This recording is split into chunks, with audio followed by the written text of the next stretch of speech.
নমস্কার। নতুন পাতা 2025 এই চ্যানেলে আপনাদেরকে স্বাগত।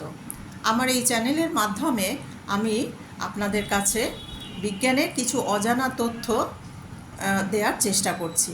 আপনারা আমার পাশে থাকবেন। আচ্ছা, আমি আজকে যে বিষয় নিয়ে আলোচনা করব তা হলো প্লাজমিড। আমাদের এই পৃথিবীতে কত অজানা তথ্য ছড়িয়ে আছে আমাদের ধারণারও অতীত। অসীম অনন্ত তার রহস্য, আর এই রহস্য উন্মোচনের চেষ্টা করে চলেছেন একদল গবেষক। অসীম কৌতূহল নিয়ে তারা প্রতিনিয়ত গবেষণাগারে তাদের এই প্রচেষ্টা চালিয়ে যাচ্ছেন এবং কিছু না কিছু তথ্য আমাদের সামনে তুলে ধরার চেষ্টা করছেন। তার থেকেই সেই অসীম সমুদ্রের মতো অজানা রহস্যগুলোর কিছু কিছু তথ্য, অজানা তথ্য আমি আমার এই চ্যানেলের মাধ্যমে ছোট ছোট বক্তব্যের মাধ্যমে আপনাদের কাছে দেবার চেষ্টা করছি। সেই রকম একটি বস্তু হলো প্লাজমিড। আমরা আলোচনা করেছি যে ব্যাকটেরিয়া হলো একটি প্রোক্যারিওটিক কোষ। প্রোক্যারিওটিক কোষ মানে কি? প্রো কথাটার মানে হচ্ছে আদি বা আদিম, আর ক্যারিওটিক কথাটি এসেছে ক্যারিয়ন শব্দ থেকে। এই শব্দগুলো হচ্ছে ল্যাটিন শব্দ। অর্থাৎ প্রোক্যারিওটিক শব্দটির সম্পূর্ণ অর্থ হলো আদি নিউক্লিয়াস যুক্ত জীব। প্রো মানে হচ্ছে আদি, ক্যারিয়ন মানে হচ্ছে নিউক্লিয়াস। তাহলে আদি নিউক্লিয়াস যুক্ত কোষ যেগুলো, সেগুলোই হচ্ছে প্রোক্যারিওটিক কোষ। এরকম একটি কোষ হলো ব্যাকটেরিয়া। আর এখানে প্রশ্ন হতে পারে যে আদি নিউক্লিয়াস যুক্ত মানে কি? আদি নিউক্লিয়াস তাকেই বলা হয় যে নিউক্লিয়াসের মধ্যে প্রকৃত নিউক্লিয়াসের উপাদানগুলি অনুপস্থিত থাকে। তাহলে প্রশ্ন হলো, প্রকৃত নিউক্লিয়াসের উপাদানগুলি কী কী? প্রকৃত নিউক্লিয়াসে 4টি উপাদান থাকে। সেগুলো হলো নিউক্লিয় আবরণী, নিউক্লিওপ্লাজম, নিউক্লিয় জালিকা বা ক্রোমাটিন ফাইবার এবং নিউক্লিওলাস। এই 4টি উপাদান। এই 4টি উপাদানের মধ্যে শুধুমাত্র নিউক্লিক বস্তুটো, নিউক্লিক অ্যাসিড, এটাই কেবলমাত্র প্রোক্যারিওটিক কোষে থাকে। তাই জন্য এই প্রোক্যারিওটিক কোষগুলোকে বলা হয় আদি নিউক্লিয়াস যুক্ত কোষ। আদিম মানে ইভলিউশন এভাবেই হয়েছে। আস্তে আস্তে এই আদি নিউক্লিয়াস যুক্ত কোষ থেকে প্রকৃত নিউক্লিয়াস যুক্ত কোষ বা ইউক্যারিওটিক কোষের আবির্ভাব হয়েছে। ইউক্যারিওটিক কোষ মানে ইউ মানে প্রকৃত, আর ক্যারিওটিক কথাটি এসছে ক্যারিয়ন। ক্যারিয়ন কথার মানে হচ্ছে নিউক্লিয়াস, তার মানে প্রকৃত নিউক্লিয়াস যুক্ত কোষ। কোষই হলো ইউক্যারিওটিক কথার অর্থ, যেমন আমাদের শরীরের কোষ। তো আমরা কি বললাম? ব্যাকটেরিয়া হচ্ছে আদি নিউক্লিয়াস যুক্ত কোষ। ব্যাকটেরিয়াতে ওই কেবলমাত্র একটি নিউক্লিক অ্যাসিড আছে, সেটি হচ্ছে কি না, ডিঅক্সিরাইবোনিউক্লিক অ্যাসিড। এটি একটি ক্ষুদ্রাকার ডিএনএ এবং একটি দ্বিতন্ত্রী চক্রাকার ডিএনএ হিসেবে অবস্থান করে। 1952 সালে বিজ্ঞানী লেদারবার্গ এই ব্যাকটেরিয়া নিয়ে কিছু গবেষণা করছিলেন। করতে করতে তিনি বিস্ময়ের সঙ্গে লক্ষ্য করলেন যে ব্যাকটেরিয়ার এই যে ডিএনএটা রয়েছে, তা ছাড়াও ব্যাকটেরিয়ার কোষের সাইটোপ্লাজমে একটি ক্ষুদ্রাকার ডিএনএ অবস্থান করছে। এবং তিনি এটা নিয়ে গবেষণা করতে শুরু করলেন এবং নিরন্তর পর্যবেক্ষণের পর তিনি এই সিদ্ধান্তে এলেন যে এই যে এই যে ডিএনএটি আলাদাভাবে অবস্থান করছে, এটি ওই ব্যাকটেরিয়াল ডিএনএর থেকে আলাদাভাবে স্বতন্ত্রভাবে থাকতে পারে এবং সে তার ওই ব্যাকটেরিয়াল ডিএনএর সাহায্য ছাড়াই নিজের মতো প্রতিলিপি সৃষ্টি করতে পারে।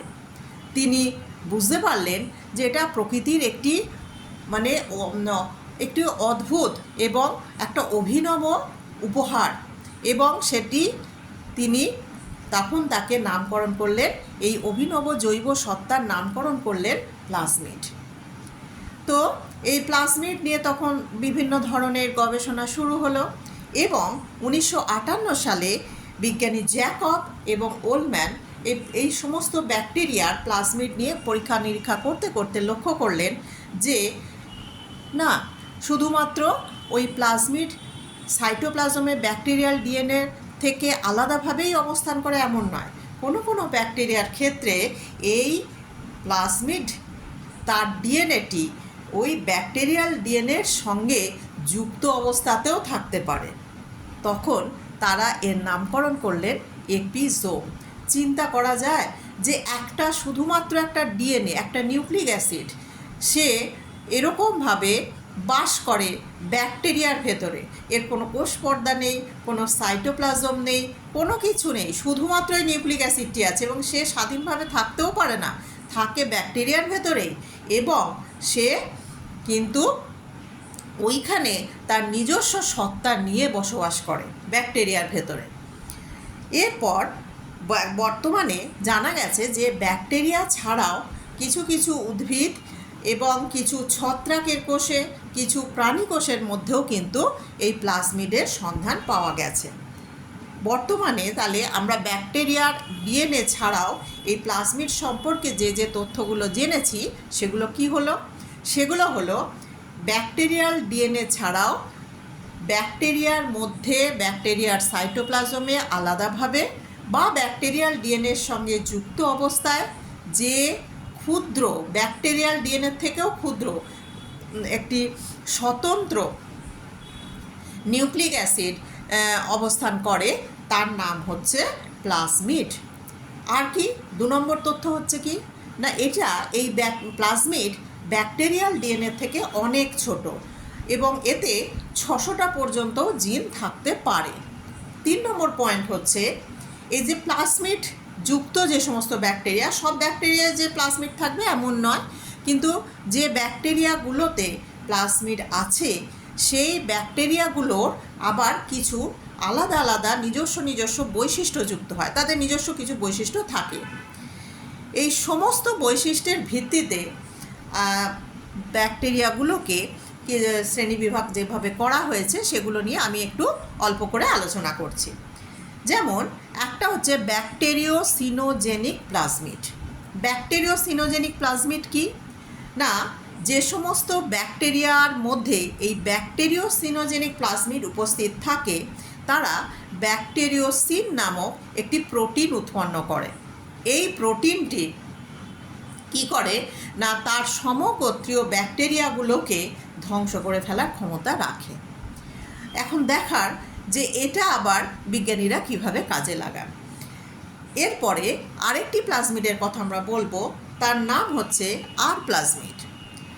কতগুলো প্লাজমিড ব্যাকটেরিয়ার মধ্যে থেকে ব্যাকটেরিয়াকে অ্যান্টিবায়োটিক সহনশীল করে তোলে, এই ব্যাকটেরিয়াগুলোকে বলা হয় R plasmid, bacterial antibiotic resistant plasmid, তাই জন্য তাদের আর প্লাজমিড বলা হয়। এই যেমন স্ট্যাফাইলোকক্কাস অরিয়াস নামক ব্যাকটেরিয়াটি আগে কি হতো, এইটা দিয়ে যে রোগ সৃষ্টি হয় মানবদেহে, তাকে পেনিসিলিন নামক অ্যান্টিবায়োটিক দিয়ে দমন করা সম্ভব হতো। কিন্তু এখন দেখা গেছে যে একটি প্লাজমিড এর মধ্যে বাসা বেঁধেছে এবং সে একটি উৎসেচক যার নাম হচ্ছে পেনিসিলেজ, এই পেনিসিলেজ নামক উৎসেচকটি উৎপন্ন করতে আরম্ভ করেছে এবং তার ফলে ওই স্ট্যাফাইলোকক্কাস অরিয়াস পেনিসিলিন নামক অ্যান্টিবায়োটিককে প্রতিরোধ করতে পারে। ওই পেনিসিলিনের প্রতি রেজিস্ট্যান্স তৈরি হয়ে গেছে, তার জন্য ওই পেনিসিলিন দিয়ে এই স্ট্যাফাইলোকক্কাস অরিয়াসকে কিন্তু এখন আর দমন করা সম্ভব হচ্ছে না। এছাড়া ওই প্লাজমিডগুলো কি হয়, একটা ব্যাকটেরিয়ার মধ্যে সীমাবদ্ধ না থেকে আবার অন্য ব্যাকটেরিয়ার মধ্যে প্রবেশ করছে। মানে সেগুলোকে কিভাবে যে তারা একটা ব্যাকটেরিয়া থেকে আরেকটা ব্যাকটেরিয়ার মধ্যে প্রবেশ করছে, অদ্ভুত জিনিস, অদ্ভুত ঘটনা আমাদের প্রকৃতিতে, এই জলে স্থলে অন্তরিক্ষে আমাদের চোখের আড়ালে এরকম কত ঘটনা ঘটে চলেছে যেগুলো আমরা কিন্তু জানতেও পারি না, বুঝতেও পারি না। যখন তাদের কার্যকারিতাটা ভয়াবহ হয়ে ওঠে আমাদের জন্য, তখন আমরা সেগুলো নিয়ে অনুসন্ধান করি এবং জানতে পারি। তো তারা কি করে, অন্য ব্যাকটেরিয়ার মধ্যে প্রবেশ করে আবার সেগুলোকেও অ্যান্টিবায়োটিক প্রতিরোধী করে তোলে। এরকমই একটা উদাহরণ দেব, নাইসেরিয়া গনোরি। নাইসেরিয়া গনোরি নামের একটি রোগের ক্ষেত্রে, একটি ব্যাকটেরিয়ার ক্ষেত্রে একটি অ্যান্টিবায়োটিক কার্যকর ছিল, কিন্তু তার মধ্যে একটি প্লাজমিড বাসা বাঁধার ফলে এটি অ্যান্টিবায়োটিক প্রতিরোধী হয়ে গেছে। তারপরে আবার দেখা যাচ্ছে এই নাইসেরিয়া গনোরির থেকে এই আর প্লাজমিডটি আবার নাইসেরিয়া ফ্লাভা নামক আর একটি ব্যাকটেরিয়ার মধ্যে, ওই নাইসেরিয়ার একটা স্পিসিস নাইসেরিয়া ফ্লাভা নামক আরেকটি ব্যাকটেরিয়ার মধ্যে প্রবেশ করে তাকেও অ্যান্টিবায়োটিক প্রতিরোধী করে তুলেছে। তো এইভাবে অ্যান্টিবায়োটিক রেজিস্ট্যান্স হয়ে উঠছে ব্যাকটেরিয়াগুলো। আমি কালকে এই অ্যান্টিবায়োটিক রেজিস্ট্যান্স নিয়েও অনেক কথা বলেছি। আমার আগের ভিডিওটা, যাদের একটু অ্যান্টিবায়োটিক প্রতিরোধ কি কাকে বলে, সেটা কি ব্যাপার যদি জানার ইচ্ছা থাকে তাহলে আমার আগের দিনের ভিডিওটা একটু দেখে নিও, তাহলে সেখান থেকে তথ্য পেয়ে যাবে। তো বিজ্ঞানীরা প্লাজমিডের এই অভাবনীয় ক্ষমতাকে মানব কল্যাণের কাজে লাগানোর জন্য কিন্তু চেষ্টা চালিয়ে যাচ্ছে। ওই যে বললাম যে প্রকৃতির রহস্য সন্ধানের জন্য তারা অনলস চেষ্টা চালিয়ে যাচ্ছেন, মানে দিন রাত এক করে তারা কিন্তু এই রহস্য অনুসন্ধান করছেন তাদের গবেষণাগারগুলোর মধ্যে।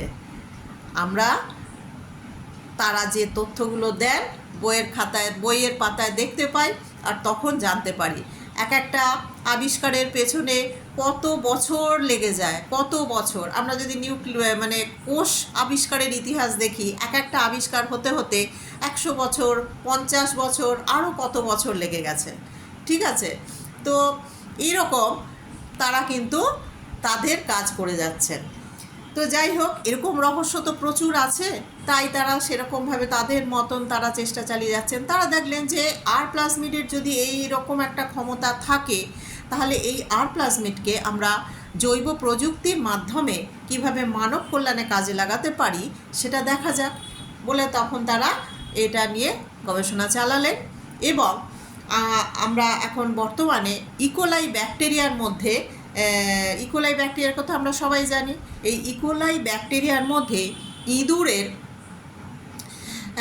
শরীর থেকে নেওয়া একটি ইনসুলিন উৎপাদনকারী জিন নিয়ে ওই ইকোলাই ব্যাকটেরিয়ার যে আর প্লাজমিড তার মধ্যে সংযুক্ত করেছেন এবং জৈব রসায়নাগারে ওই ব্যাকটেরিয়ার মাধ্যমে ইনসুলিন হরমোন উৎপাদন করতে সক্ষম হয়েছে, যে কারণে ইনসুলিন এখন বাজারে খুব ভালোভাবেই পাওয়া যায়, প্রচুর পরিমাণে পাওয়া যায়।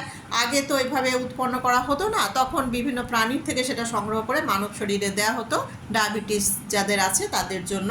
কিন্তু এখন রসায়নাগারে এই জৈব প্রযুক্তিকে কাজে লাগিয়ে, এই প্লাজমিডকে কাজে লাগিয়ে কিন্তু রসায়নাগারে এই ইনসুলিন হরমোন তৈরি করা সম্ভব হচ্ছে। তো বিজ্ঞানীদের প্রচেষ্টা তারা কিন্তু চালিয়ে যাচ্ছেন, মানব কল্যাণে প্লাজমিডকে কীভাবে ব্যবহার করা যায় তার প্রচেষ্টা কিন্তু অব্যাহত। তো আমরা এই সমস্ত বিজ্ঞানীদের কুর্নিশ জানাই এবং তাদের এই যে প্রচেষ্টা, তারা যে অহরহ এই প্রকৃতির রহস্য সন্ধানে নিয়োজিত রয়েছেন, তাদের এই প্রচেষ্টার সঙ্গে আমরা আমাদের এই বিজ্ঞান সাধনাকে আমরা কিন্তু নমস্কার করি। এছাড়া আর কি বলবো বলুন, কারণ তারা হচ্ছেন ঈশ্বরের খুব কাছাকাছি থাকেন, এটা আমার মনে হয়, কারণ তারা তো সত্যের অনুসন্ধান করছেন, আর সত্যই তো সুন্দর, তাই না? তো আপনাদের যদি ভিডিও ভালো লাগে আমার ভিডিওটা সাবস্ক্রাইব করবেন এবং অবশ্যই আমার এই চ্যানেলটি চালিয়ে নিয়ে যেতে সাহায্য করবেন। নমস্কার।